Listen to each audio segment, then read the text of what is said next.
Good morning po. Dito tayo sa isa sa mga project namin sa Ayala Greenfield Estates sa may Calamba, Laguna. And kakabalik lang namin dito.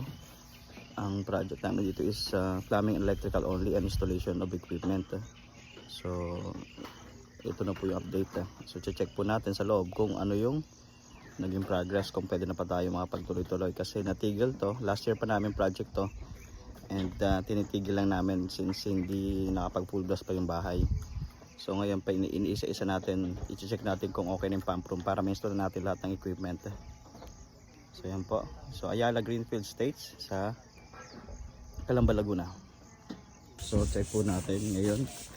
Condition mukhang halos hindi pa rin okay. Natin yung pump room. Sa science at sa mathematics. Si Foreman po.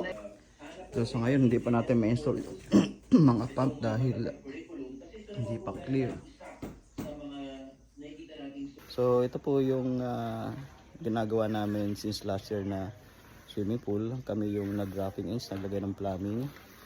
And so ito isa siyang skimmer type swimming pool.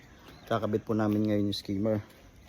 So nandito yung skimmer. So meron na siyang skimmer actually para dito sa jacuzzi. So ito yung jacuzzi nilatag namin. May jacuzzi na siya, may spa jet, may drain. And hindi pa kami makapag-install ng equipment at pump room. Sa pump room kasi hindi pa tapos, hindi pa na-clear. So magulo pa. Kasi may heater to. Delikado pag in-install namin na makikita nyo kanina dumi. So posibleng masira yung mga equipment natin. So babalikan na lang uli natin after ilang pag na-clear na. So ngayon ang main natin is may ilabas tong skimmer, may install and may dala sa pump room yung pipe niya. So ngayon po tinutuloy lang uli namin yung huli namin ginawa. Papansin nyo meron siyang jacuzzi and main swimming pool. Nilagay namin yung skimmer, hinabol namin yung skimmer. So meron siyang dalawang skimmer and nilagay na lang namin sa kanto o yung corner yung skimmer at nilatag na yung pipe papunta sa likod. And dagdag nito naglagay din tayo ng electrical. Medyo komplikado yung paggawa namin dito dahil sila yung naggumawa ng structural So and last year pa namin project ito.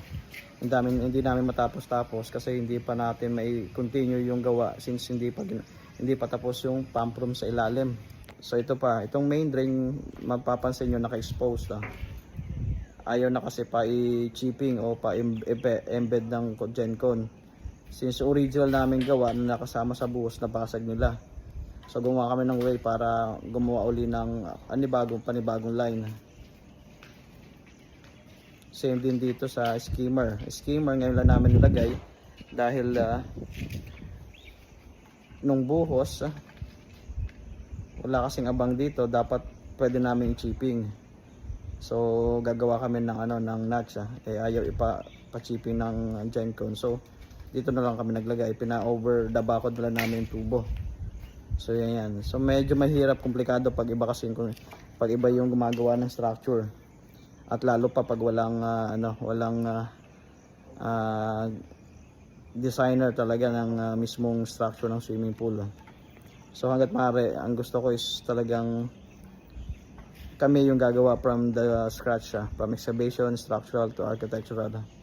So ito is sinabkon lang din namin yung plumbing works kasi umorder to sa amin ng equipment and included na dun sa package yung plumbing works, roughing ins and installation. Kasi pagdating namin dito nakabuo na yung pool, kaya existing na yung pool. So kami na bahala maglatag ng mga roughing ins. So existing na siya, I mean naka-rebars na siya, hindi pa siya nabubuhusan.